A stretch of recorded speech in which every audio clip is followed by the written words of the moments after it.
काम कर रहे हैं जो किसान नहीं चाह रहा। किसी भी सूरत में किसान को खत्म करने के चक्कर में लगे। जो 3 खेती मंडी तोड़ने वाले आर्डिनेंस लेके आए हैं, जिससे खेती मंडी प्रभावित होगी, पूरा किसान मजदूर प्रभावित होगा।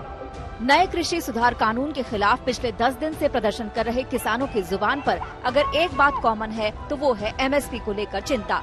एमएसपी यानी न्यूनतम समर्थन मूल्य। किसानों की मांग है न्यूनतम समर्थन मूल्य से कम कीमत पर खरीद को सरकार अपराध घोषित करे। सरकार एमएसपी पर सरकारी खरीद जारी रहने की लिखित में गारंटी दे। ये इस सारे मामले में एक जो पेंच फंसा हुआ है वो ये है कि जो तीनों कानून है उस पर बहुत लंबी डिस्कशन और डिबेट हो चुकी है। हमारी मांग है कि तीनों कानूनों को निरस्त किया जाए और एमएसपी को हमारी लीगल जो राइट है वो दिया जाए। सरकार का ये बड़ी बात नहीं लगती कि कानूनों को निरस्त करना। मक्का का रेट समर्थन मूल्य 1850 है, वो मक्का 600 और 700 में किसान की ली जा रही है।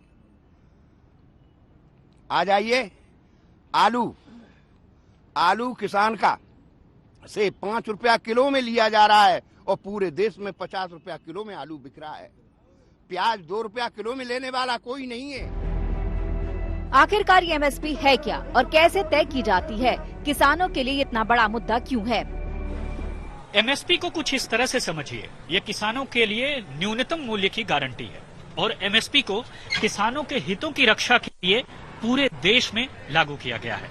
और इसकी खासियत यह है कि बाजार में मूल्य चाहे कितना भी गिर जाए, सरकार हमेशा किसानों से न्यूनतम समर्थन मूल्य पर ही खरीद करेगी और न्यूनतम समर्थन मूल्य का ऐलान फसल की बुआई के ठीक पहले किया जाता है ताकि किसानों को आश्वासन रहे, भरोसा रहे।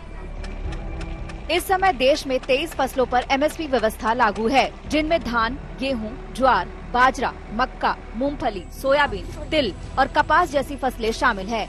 सरकार कृषि लागत और मूल्य आयोग की सिफारिशों के आधार पर एमएसपी तय करती है।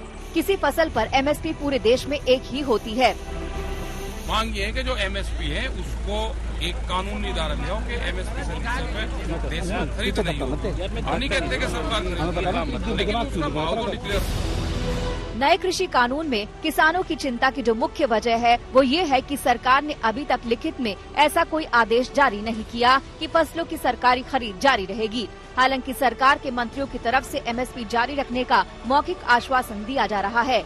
सरकार का तर्क है कि पहले के कानूनों में भी लिखित में एमएसपी की बात नहीं कही गई थी, इसीलिए नए कानून में भी इसे शामिल नहीं किया गया है। लेकिन किसान लिखित आदेश से कम पर समझौता करने के मूड में बिल्कुल नहीं है।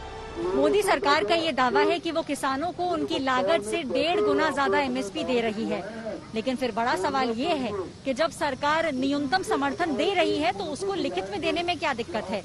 जानकारों का ये कहना है कि अगर सरकार लिखित में देती है तो आगे चल के एक बजट का बड़ा हिस्सा उनको इसके लिए देना पड़ेगा, जो उनके लिए दिक्कत बन सकता है। दूसरी दिक्कत हो सकती है अनाज के भंडारण की। अगर सरकार किसानों को उनकी फसल खरीदने की गारंटी दे, इसके लिए करीब 17 लाख करोड़ रुपए की जरूरत होगी। यहाँ एक बड़ा और अहम सवाल ये है कि आखिर जो नए कृषि बिल का विरोध हो रहा है उसका सबसे ज्यादा विरोध पंजाब और हरियाणा के किसान ही क्यों कर रहे हैं? तो इसका जवाब भी एमएसपी से ही जुड़ा है। जानकार कहते हैं कि जो सबसे ज्यादा एमएसपी पे खरीद होती है वो इन्हीं राज्यों से होती है और इसीलिए इन्हीं राज्यों को किसानों को सबसे ज्यादा डर लगा रहा है।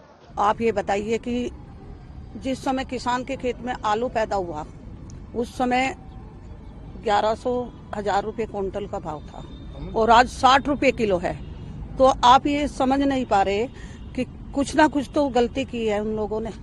60 रुपये किलो आलू क्या हमसे ही दोबारा से वसूला जा रहा है सबसे, और हमने 1000 रुपये क्विंटल बेचा और हमको किस भाव में दे रहे हैं? हम समर्थन मूल्य की मांग करने के लिए यहाँ आए हैं। लेकिन सारे किसान इतने खुश नसीब नहीं है। एक अनुमान के मुताबिक 94% किसानों को एमएसपी नहीं मिलता और वो बाजार पर निर्भर हैं, जबकि आधे से ज्यादा किसानों में न्यूनतम समर्थन मूल्य को लेकर जागरूकता की कमी है।